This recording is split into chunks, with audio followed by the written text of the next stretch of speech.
The order came just before dawn, carried on a voice so flat it could have been reading cargo manifests. "Remove your clothes." 300 women froze. The humid air of Manila's port clung to their skin like wet cloth. Somewhere behind them, a British truck backfired. Crates scraped against concrete. Ropes groaned under weight. But on this dock, in this line of captured Japanese nurses, clerks, and civilians, time collapsed into a single heartbeat. They had been taught what Allied soldiers did to conquered women. Now, it seemed, the lesson had arrived. One woman whispered, "So, this is how we die."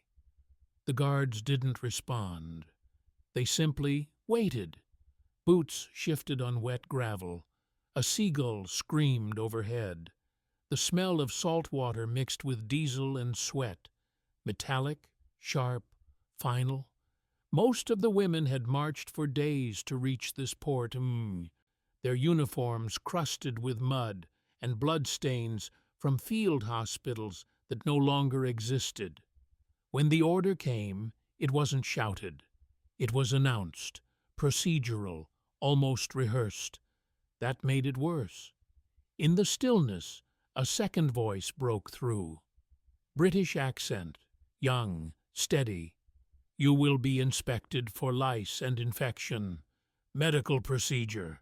No harm will come to you." But the words didn't fit. A soldier explaining mercy? Impossible. The women hesitated. The guards waited longer. Sweat rolled down spines. Dust clung to bare ankles. No one moved first. Then one woman, a former nurse named Ako, stepped forward. Her hands trembled as she unbuttoned her tunic, shame burning hotter than fear. The others followed, eyes locked on the ground, waiting for the blow that never came. Behind them, Allied medics unfolded white sheets. Not ropes. Not rifles, towels. The shock hit harder than any bullet. One British officer turned his face away as he handed Akko a towel, his movements careful, deliberate. She had expected disgust, or worse, cruelty. Instead, she saw embarrassment. That flicker of discomfort cracked something inside her. This wasn't how enemies behaved. As the women dried off, clutching the fabric like shields, Akko noticed the guards keeping their distance, heads bowed slightly. Not dominating, but acknowledging. The air felt different now. Not safe, but strange.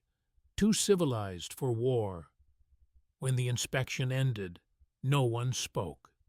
The women stood in stunned silence, still wrapped in their towels, unsure whether to thank their captors or prepare for what came next. Before they could decide, another voice called out, "Proceed to medical tents for further examination." The next step would show them what mercy truly looked like, and whether it had limits. Before we continue, click that subscribe button, like this video, and let me know in the comments where you're watching from. It brings me great joy knowing that these war stories and lessons get to people all over the world. Your support helps us bring more thrilling war stories, and trust me, you won't want to miss them. Now, let's get back to the story. The women entered a canvas tent that smelled of iodine and wet canvas. Lanterns flickered against khaki walls, and for the first time since their capture, they were out of the sun. Akko clutched her towel tighter, heart pounding louder than the shuffle of bare feet around her. She expected interrogation. She expected photographs, maybe worse. Instead, a man in a faded British medical uniform stepped forward, clipboard in hand, eyes tired but steady. Name? No bark, no sneer, just procedure. Behind him, two nurses in white coats laid out disinfectant, gauze, and soap. The women exchanged confused glances. One whispered, "They're treating us." The officer, His name tag read Wallace didn't look at their faces as he worked. He noted bruises, checked for fever, applied ointment to open wounds. When he reached Akko, he paused. Her hands were trembling uncontrollably. "You're safe here, he murmured, though he knew the words would mean little. Akko couldn't stop watching him, not because he was kind, but because he seemed burdened by that kindness, as if decency itself was dangerous. By morning, the camp smelled of broth. Steam curled from tin pots as British orderlies moved between the tents, handing out metal bowls. The Japanese women hesitated. Every instinct screamed trap. Their last warm meal had been months ago, before surrendering. Since then, food had meant survival of the fittest. Now the enemy offered soup. Akko watched a soldier ladle brownish liquid into her bowl. He didn't speak Japanese, but he smiled awkwardly, gesturing for her to eat. She waited for others to taste it first. No one fell. When she finally raised the spoon, the warmth hit like a shock. It wasn't just food. It was proof that something she'd believed about the enemy was wrong. Nearby, a guard offered bread. Real bread, soft and still warm. Akko took a piece and stared at it, like it was sacred. "They feed us better than our officers did," whispered one nurse. The guard didn't react. He probably didn't understand, but the words hung in the air like confession. Statistically, Japanese POWs had nearly double the survival rate under Allied control than Allied prisoners under Japan. Rough numbers, 72% versus 35%. But statistics couldn't capture what those percentages meant. Meals offered without cruelty, wounds treated without question. By the third day, the shock had turned into routine. Wake up, line up, eat, wash. But nothing felt real. Near the fence, an Australian corporal flicked a lighter open and gestured toward the group. "Smoke?" he offered, in slow, broken Japanese. A few women turned away, suspicious, but one reached out, trembling. When the first puff hit her lungs, she coughed, then laughed, a dry, stunned laugh that spread through the group like static. Akko watched from a distance. Their training had painted the Allies as monsters, yet here was a man who apologized when he accidentally brushed a prisoner's arm. Behind her, Sergeant Wallace kept the routine strict, meals on time, roll calls precise. Yet beneath the discipline, there was respect. "They treat us like soldiers," one woman muttered in disbelief. Another corrected her. "No, like humans." That night, Akko couldn't sleep. She found a scrap of ration paper and wrote something, just one line, folded carefully into her blanket. "The enemy is not what we were told." But by morning, that note would disappear, and humanity, once tasted, would become the most dangerous thing in the camp.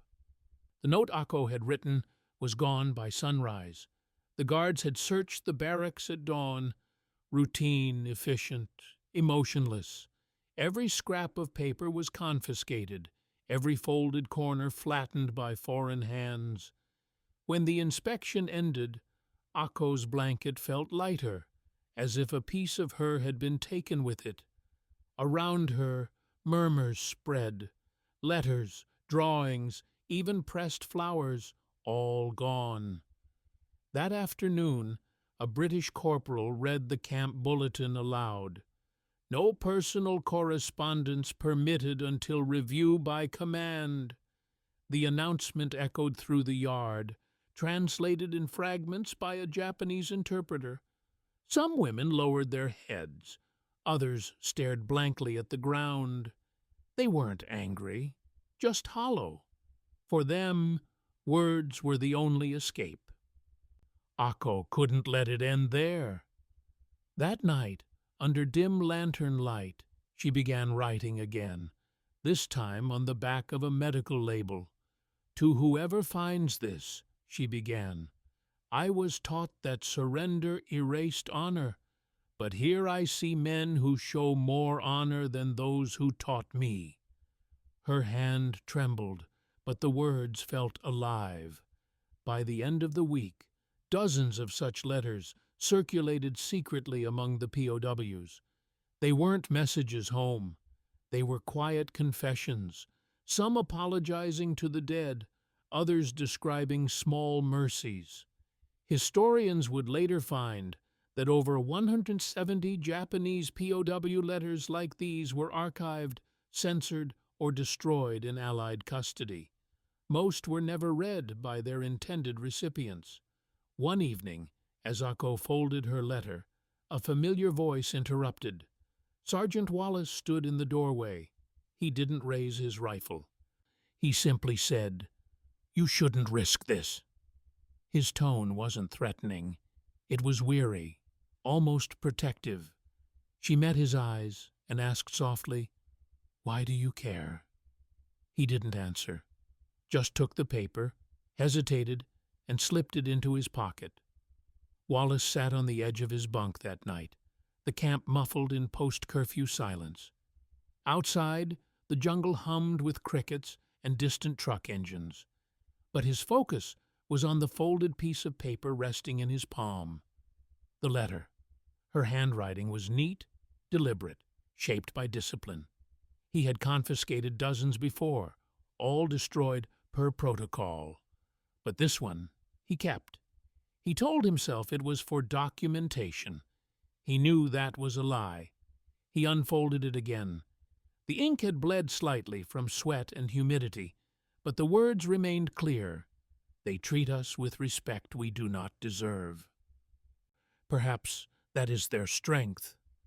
Wallace read it twice, 3 times. He'd seen his share of prisoners, some violent, some broken, but never anyone who mirrored his own doubts back at him. Every guard had a coping rule: don't think too much. But after months on duty, the walls between duty and empathy were wearing thin. Commanders didn't warn you about that. They taught you how to keep order, not how to stay human. The next morning, during roll call, Wallace caught Ako's eye for a moment longer than he should have. She bowed slightly, a gesture of quiet understanding, not defiance. That single moment would have gone unnoticed if another soldier hadn't been watching. By midday, rumors crawled through the barracks. The Brit's gone soft. He's protecting one of them. It wasn't true, but truth mattered less than perception in war. That night, Lieutenant Harris summoned him. "Keep your distance, Wallace," the officer warned. "We're not here to make friends." Wallace nodded, jaw tight. "Yes, sir." But his mind replayed the words from her letter again and again. Allied records from 1945 show nearly 1 in 12 guards reported psychological strain from prolonged POW contact. The military called it sentimental fatigue. Wallace called it conscience. He returned to his post, the folded letter still in his pocket. The barbed wire gleamed in moonlight. Ako stood near the fence, silent. Their eyes met briefly, 2 prisoners of circumstance, divided by rules neither believed in anymore.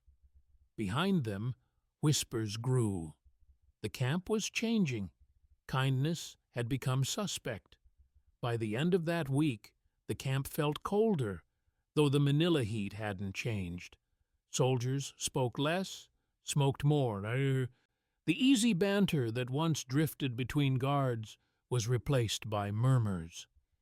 "You hear about Wallace, reads their letters, talks to them like people." A few laughed, others didn't. In war, mercy was dangerous. It blurred the line that made killing possible.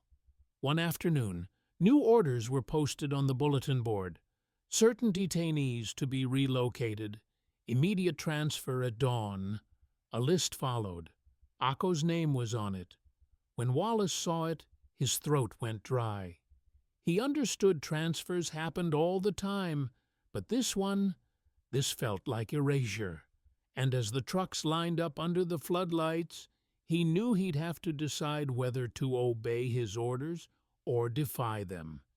If you enjoy dramatic, jaw-dropping stories, subscribe to WW2 Archives Declassified. Let's grow this channel to 1,000 subscribers. The trucks were already idling when dawn cracked open the Manila sky. Headlights cut through mist and dust, throwing long white beams across the yard. Prisoners stood in rows, silent, expressionless, clutching their few possessions in burlap sacks. Akko was in the second row. Her name had been called 30 minutes earlier. Her number stenciled onto a clipboard she wasn't allowed to see. Wallace scanned the manifest again. 51 prisoners scheduled for transfer to the American sector. Routine relocation, the lieutenant had said. But Wallace knew the pattern. The troublemakers, the outspoken, the ones who'd drawn too much attention. And Akko was on it. She caught his gaze once as the guards began to count heads. No words, just that same quiet recognition that had formed between them weeks ago. The convoy commander barked, "Move!" Boots crunched on gravel. Chains rattled softly. Each truck took on its load of prisoners, engines revving in rhythm. Wallace walked alongside, clipboard pressed to his chest. When Akko climbed aboard, she turned, hesitated, then did something that froze him completely. She saluted. Not mockery or surrender, but respect, a soldier's acknowledgment of another. Wallace stiffened instinctively, returned the salute with the smallest nod he dared risk. Akko's last glimpse of him was through the slats of the truck's wooden side panels. Dust rose behind the convoy as it began to roll forward, sunlight bouncing off the barbed wire one last time. The American camp didn't smell like war. It smelled like bleach and asphalt. When the convoy rolled through the gates, Akko's first impression was the silence. No shouting, no chaos, just order. Whitewashed barracks in perfect rows, flags snapping in the coastal wind, guards in pressed uniforms who barely glanced at the prisoners. Everything was efficient, sterile, and impersonal. A sergeant with a clipboard called out names in quick, flat English. Each woman stepped forward, was assigned a number, then guided to a designated bunk. It felt less like captivity and more like processing, like being turned into data. The British had treated them like people. The Americans treated them like paperwork. Akko tried to understand the new rhythm. Meals were exact. 700, 1,200, 1,800. Hygiene inspections daily. Medical checks weekly. Even their movements between barracks were timed. The food wasn't bad. Canned beans, bread, coffee, but it tasted of metal and control. The Americans spoke less, smiled less. Their kindness was procedural, not emotional. The Red Cross emblem hung on every building, but no one looked up when the prisoners passed. Compassion here had been industrialized. At night, Akko lay awake, staring at the corrugated roof glinting in moonlight. The ocean roared faintly in the distance, a reminder of freedom just beyond the wire. She missed the British sergeant's quiet nods, the small gestures that had felt human. Here, the guards didn't look away when the women undressed for inspection. They didn't look at all. Reports show that after 1945, American POW facilities processed more than 10,000 Axis captives per week across the Pacific Theater. Efficiency meant survival, but also distance. Akko learned the new rules quickly. Obey. Stay invisible. Forget softness. Yet part of her couldn't forget the towel handed to her in Manila, the cigarette shared through a fence. Humanity, once tasted, couldn't be untasted. Then one morning, the loudspeaker crackled. Japan has accepted the terms of unconditional surrender. The war was over. No one cheered. No one collapsed. Just silence. Complete, absolute, final. The ocean was glass when the repatriation ship left Manila Bay. Rows of Japanese women stood along the railing, their khaki-issued coats fluttering in the warm wind, watching the city shrink into haze. The war was over, but the air still carried its taste, salt, rust, and memory. Ako leaned against the railing, a small canvas bag at her feet. Inside, a change of clothes, a toothbrush, and nothing else. The Allies had given them back their freedom, but freedom didn't feel familiar anymore. For days, the ship sailed through calm waters, cutting across an invisible map of battlefields. Each sunrise painted the deck in silver light, and each evening the women gathered quietly, staring toward a home they couldn't picture anymore. When Japan's coastline finally appeared, a gray silhouette through mist, no one cheered. Some women cried quietly, others just stared. The docks were crowded with officials, nurses, and silent men in armbands reading Repatriation Authority. The city beyond was unrecognizable. Tokyo lay in ruins, rooftops twisted like paper, streets lined with scorched brick. Even the air smelled different. Smoke mixed with seaweed, the scent of defeat. Over 6.4 million Japanese citizens would return home between 1945 and 1950. But home, for most, no longer existed. As Ako stepped off the ship, she clutched her bag tighter. A child offered her a rice ball through the fence, half cracked, still warm. She bowed, tears burning her eyes, kindness again, from a stranger, just when she thought she'd forgotten what it looked like. Years passed before anyone opened the envelope again. By then, the paper had yellowed, the ink had bled slightly, but Ako's handwriting was still graceful, disciplined, even in sorrow. She'd hidden the letter for decades, folded into the lining of an old coat she refused to throw away. In 2019, long after her death, her granddaughter donated the coat to a small history museum in Kyoto. The archivist almost missed it. The paper was tucked deep inside, fragile as ash. When unfolded, the first line read, "To the man who showed me mercy when war forgot how." The handwriting was dated 1945, no surname, just Ako. The letter described the Manila camp, the towel, the cigarette, the transfer. It wasn't a love letter. It was a record of transformation. "I believed we were told to die with honor," it read. "But you taught me there is honor in letting others live." Curators traced the details and found a matching name in British war logs. Sergeant David Wallace, Royal Army Medical Corps. Survived 1945. Discharged in 46. Among his effects, donated by his son decades later, was a small bundle of personal items. Inside, a folded letter written in Japanese, translated by hand on the back in pencil. The same phrases, the same handwriting. 2 letters, 2 sides of the same war, preserved continents apart. The historian who discovered them wrote, "It wasn't strategy that ended their hatred.